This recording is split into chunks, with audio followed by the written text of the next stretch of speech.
गांधी जी ने दक्षिण अफ्रीका में काले और गोरे लोगों में भेदभाव होने के कारण आंदोलन शुरू किया था, जिसमें वो सफल हुए थे। बाद में जब गांधी जी भारत आए तो उन्होंने अपने आंदोलन को सत्याग्रह का नाम दिया। सत्याग्रह का मतलब था कि लोग बिना मारपीट के अपने ऊपर किए गए अन्याय के खिलाफ लड़ेंगे। और सत्याग्रह एक ऐसा आंदोलन था जो पूरी तरह सच्चाई पर कायम था और इसे शांतिपूर्वक भी करना था, जो कि बहुत ही मुश्किल था। बिहार के चंपारण ज़िले में जो आंदोलन हुआ वो सबसे लोकप्रिय आंदोलन था। यहाँ पर जो ब्रिटिश लैंडलॉर्ड्स थे वो किसानों से ज़बरदस्ती नील की यानी इंडिगो की खेती करवाते थे। इंडिगो की खेती करने से वहाँ की मिट्टी भी खराब हो जाती थी। ब्रिटिशर्स किसानों को इंडिगो के दाम भी बहुत कम देते थे और ब्रिटिश सरकार ने उन पर बहुत अधिक टैक्स भी लगा दिया था, जिससे किसानों की मुश्किलें बहुत बढ़ गई थी। इसके बाद गांधी जी यहाँ चंपारण आए और उन्होंने अपना सत्याग्रही आंदोलन शुरू किया। ब्रिटिश सरकार को उनकी मांगें माननी पड़ी और इसकी वजह से किसानों की बहुत सारी मुश्किलें ख़त्म हो गई। गुजरात के खेड़ा ज़िले में फसलें सूखा पड़ने और प्लेग की वजह से नष्ट हो रही थी और ऊपर से ब्रिटिश गवर्नमेंट किसानों से पूरा टैक्स वसूल कर रही थी।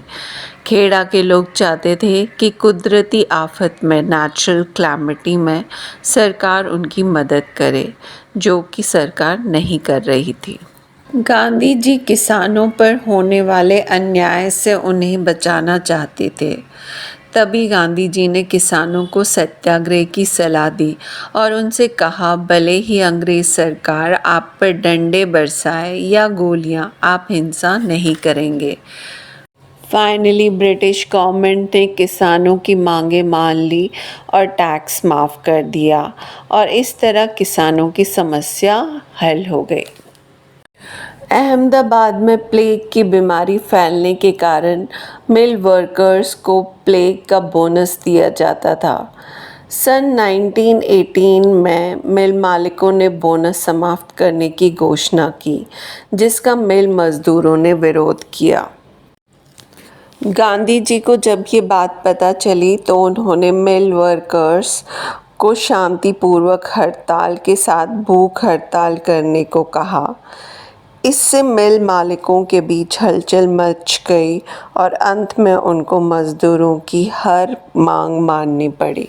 रॉलेट एक्ट, ये कानून ब्रिटिश सरकार ने भारत में होने वाले आंदोलनों को ख़त्म करने के लिए बनाया था।